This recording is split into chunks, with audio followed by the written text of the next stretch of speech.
کوئی تمہارے پاس آ کر کے یہ نہ کہے گا کہ تیری شریک ہے آپ نے اسے کہہ دیا. کوئی یہ نہیں کہہ سکتا گھر میں آ کر کے کہ ہماری تعظیم و تکریم نہیں کی ہے, یا ہم سے ملاقات نہیں کی ہے, یا وقت پر کھانا تیار نہ کیا ہے, یا وقت پر صفائی ستھرائی کا خیال نہ رکھا ہے. کچھ بھی ایسا معاملہ نہیں آئے گا. سرتاج نے ارشاد فرمایا میری شریک ہے آپ تو ٹھیک ہے صبح ہونے دو.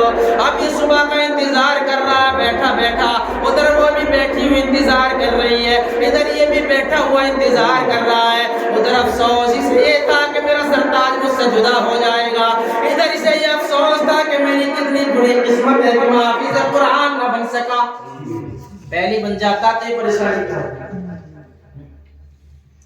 کہنے لگا میں تمہاری اچھا ضرور پوری کروں گا. ٹھیک ہے.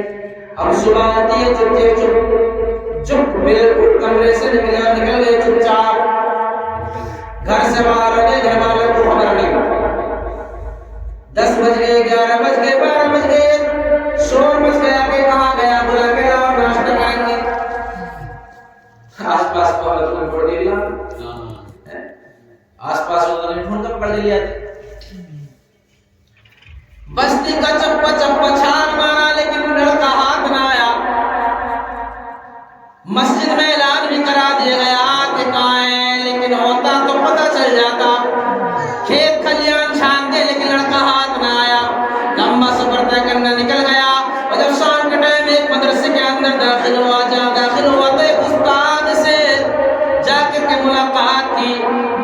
سلام کلام ہوا تو کہنے لگا کہ میں پڑھنے کے لیے آیا ہوں, تعلیم حاصل کرنے کے لیے آیا ہوں. استاد نے کہا اچھا یہ اچھی بات ہے, ہم تو پڑھانے کے لیے بیٹھے ہوئے, پڑھ رہے ہیں تو پڑھائیں گے. اچھا کیا معاملہ ہے؟ کہا معاملہ یہ ہے کہ مجھے حافظ بننا ہے, لیکن یہ بتائیے میں کتنے دنوں میں حافظ بن جاؤں گا. استاد نے کہا یہ تو تمہارے اوپر ہے, لیکن ہمارے حساب سے کم 3 سال لگیں گے. وہ تمہاری محنت نہیں, جتنی زیادہ محنت کرو گے اتنی کم وقت میں کر لو گے. کہنے لگا جوان کہ حضرت دل و جان سے دن رات محنت کروں گا, یہ بتائیے کتنا وقت لگے گا.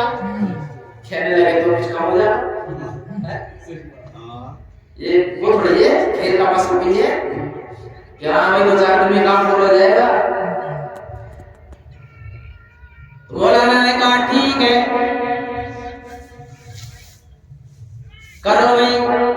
انہوں نے کہا, نوجوان نے کہا کہ اس سے کچھ کم وقت لگ سکتا ہے. فرمایا کہ اس سے اور کم کیا وقت لگے گا بھائی, دنوں رات محنت کرو گے تو کم سے کم 1.5 سال تو لگے گا. یار یہ تو بہت لمبا سفر ہو جائے گا, گھر والے پاگل ہو جائیں گے, بیوی پاگل ہو جائے گی, کہ خیر تو میرا کام گورام مچ جائے گا, گورام مچ گیا ہوگا. انہوں نے کہا کہ اچھا بھائی کسی اور جگہ دیکھ لو, کسی استاد سے نکل لیے وہاں سے دوسری جگہ پہنچے, وہاں جا کر بات کری تو وہاں بھی جواب ملا کہ بھائی اس سے کم کا تو یہی نہیں, اور باقی تمہاری محنت رہے گی, کیسے کر لو گے لیکن اس سے کم کا حساب نہیں ہے. اچھا اور بڑا پریشان یار, کروں تو کروں کیا, کیسے مسئلہ حل ہوگا, کیسے مسئلہ حل ہوگا.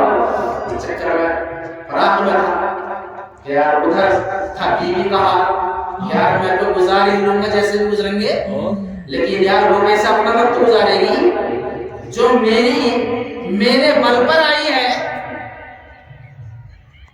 جو میرے ہاتھ کا شور کریں گے اس کے ساتھ میں پتہ نہیں کیسا اس کے ساتھ سلوک کریں. اس چکر میں اب یہ سوچ رہا تھا, انہوں نے کہا کہ بھائی اس سے کم کا تو ہمارے پاس ہے ہی نا, تو کھول کے تو پلا نہیں سکتے تمہیں. اب پریشان بیچارہ باہر پایا ایسے نکل کر کے تو دیکھا کہ ایک لڑکا اسے اور مل گیا. جب ایک لڑکا اور ملا تو اس نے پوچھا بھائی کیسے پریشان ہو, منہ لٹکائے کیسے پھر رہے ہو, تمہارے چہرے کی خوشی کہاں چلی گئی, تم کیسے پریشان اور حیران ہو. کہنے لگا میں حافظ قرآن بننے کے لیے آیا ہوں, ایک جگہ گیا تھا 3 سال کا زمانہ بتا دیا, اب یہاں آیا ہوں یہاں بھی ایسے ہی بتا رہے ہیں, لیکن میرے پاس اتنا ٹائم نہیں ہے. انہوں اس نوجوان نے کہا کہ پریشان مت ہو, بتا کتنے دن میں حافظ بننا چاہتا ہے, کتنے دن میں حافظ بننا چاہتا ہے. اس نے کہا کہ یار کم سے کم دن تو لگی جا میں، کم سے کم دن لگنے چاہیے۔ انہوں نے کہا کہ بتاؤ مہینے، 2 مہینے، 4 مہینے، 6 مہینے؟ کہنے لگے 6 مہینے میں ہو جائے کام تو بڑھیا ہے یار، اس سے تو بہتر ہی ہے 3-4 سال سے 6 مہینے میں کام ہو جائے کہ ٹھیک ہے۔ تو انہوں نے اس نوجوان نے کہا میرے بھائی ان استادوں کے پاس تو میں 3 سال سے کم حافظ بننا نہیں، کسی بھی استاد کے پاس چلے جاؤ 3 سال سے پہلے حافظ نہ بنا پائے گا۔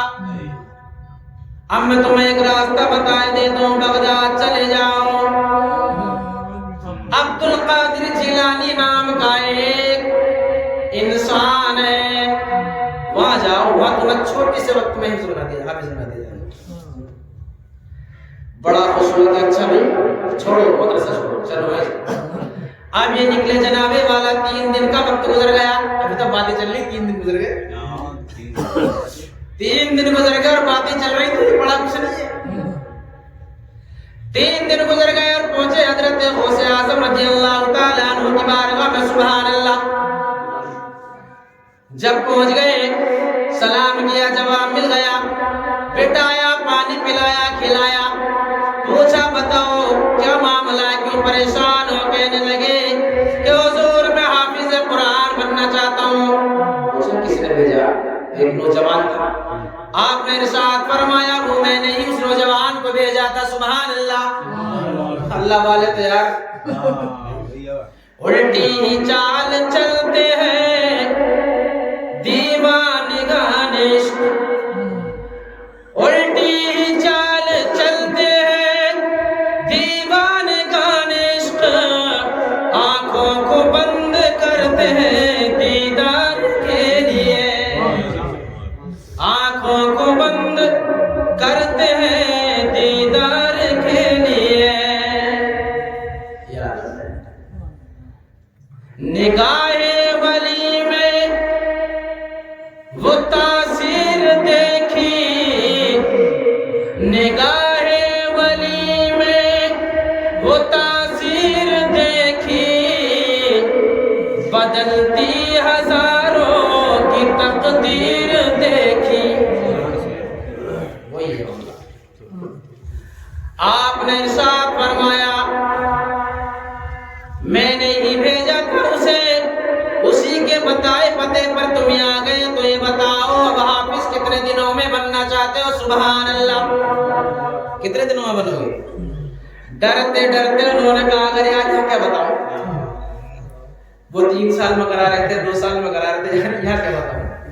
ڈرتے ڈرتے جو اس نوجوان سے کہا تھا وہی کہہ دیا کہ 6 مہینے میں تو کرائی دو۔ آپ نے ارشاد فرمایا زیادہ لمبا زمانہ ہے، زیادہ لمبا زمانہ ہے، کیونکہ اللہ والا ہر چیز پر نظر رکھتا ہے۔ نبی کا فرمان ہے کہ شریک آیات سے 4 مہینے سے زیادہ دن دور رہنا گناہ ہے۔ 4 مہینے سے زیادہ یہ پڑھے نا سعودیوں میں پیسے کی خاطر پڑھے اور گھر میں چھوڑ کر چلے گئے بیچاری کو، اتنے نٹ پڑیں گے ان کے اوپر زندگی تمام یاد رکھیں۔ گناہ ہے، گناہ، یہ تو اپنے مال و زر، اپنے دنیاوی مال کو اکٹھا کرنے کے لیے سالوں سال گزار رہے ہیں وہاں۔ اسلام کی خاطر کا جب معاملہ آیا، جب اسلام کا معاملہ آیا اور جنگ کی تیاری کی جا رہی تھی، میرے آقا کریم صلی اللہ تعالی علیہ وسلم نے تمام صحابہ اکرام کو اکٹھا کر لیا۔ اکٹھا کرنے کے بعد ارشاد فرمایا کہ فلاں جگہ جنگ کے لیے جانا ہے۔ اب تمام صحابہ اکرام تیار ہو گئے، ان میں سے ایک صحابی ایسے تھے، انہوں نے عرض کیا یا رسول اللہ کتنے دن کا زمانہ ہے؟ آقا کریم صلی اللہ تعالی علیہ وسلم نے ارشاد فرمایا 3 مہینے کا زمانہ بھی گزر سکتا ہے، اور 1 مہینے کا زمانہ بھی گزر سکتا ہے، 2 مہینے کا زمانہ بھی گزر سکتا ہے۔ صحابی نے عرض کی تھی یا رسول اللہ میں 4 مہینے کے لیے جنگ کرنے کے لیے جانا چاہتا ہوں۔ آقا کریم نے ارشاد فرمایا تھا اسلام 4 مہینے کے لیے بیوی کو چھوڑنے کے لیے جانے کی اجازت نہیں دیتا، 4 مہینے کے لیے جانے کی اجازت نہیں دیتا۔ اسلام کو پروان چڑھانے کے لیے، اس کو آگے بڑھانے کے لیے اسلام کو فروغ دینے کے لیے انسان 4 یا 5 مہینے کے لیے جانے کی اجازت طلب کر رہا ہے. آقا نے ارشاد فرمایا مذہب اسلام 4 مہینے سے زیادہ جانے کی اجازت نہیں دیتا. غوث اعظم نے ارشاد فرمایا زیادہ لمبا زمانہ کچھ کم کرو. نوجوان نے کہا کہ حضور پھر 4 مہینے میں کرا دیجئے. آپ نے ارشاد فرمایا بیٹا اب بھی زیادہ ہے.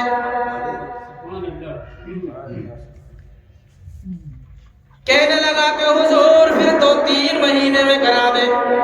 آپ نے ارشاد فرمایا بیٹا اب بھی زیادہ ہے. کہا حضور پھر 2 میں کرا دے.